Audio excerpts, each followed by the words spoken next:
అందరికీ నమస్తే అండి. దుర్గాంబని శాకాంబరిగా ఎందుకు పూజిస్తారో మీకు తెలుసా? ఇక్కడ మీరు చూస్తున్న అలంకరణ సోమవరం అనే చిన్న గ్రామంలో దుర్గాంబను శాకాంబరి దేవిగా అలంకరించారు. శాకాంబరి దేవి అనగా ఆకుకూరలను కూరగాయలను ఉపయోగించి అలంకరించి చేస్తారన్నమాట.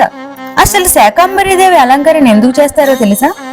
ఆషాఢ మాసంలో సీడ్స్ ని భూమిలో నాటుతారు కదా. ఈ విధంగా పంటలు తొలి దశలో ఉన్న సమయంలో అమ్మవారిని ఇలా అలంకరించి పూజలు చేయడం వల్ల పంటలు సమృద్ధిగా పండుతాయని, పాడి పంటలకు ఏ లోటు లేకుండా ఉంటుందని ఇక్కడ జనాల విశ్వాసం. ఆహారాన్ని ఏ లోటు లేకుండా ప్రసాదించే ఈ చల్లని తల్లి పేరే శాకాంబరి అమ్మవారు. ఈ అలంకరణలో అమ్మవారిని చూడడానికి 2 కళ్ళు సరిపోవు.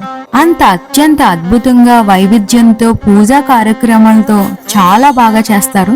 అమ్మవారినే కాదు, అమ్మవారి ఉన్న ఆలయాన్ని కూడా అత్యంత అద్భుతంగా కూరగాయలతో అలంకరణ చేస్తారు. ఈ వీడియో మీకు నచ్చినట్లయితే సబ్స్క్రైబ్ చేసి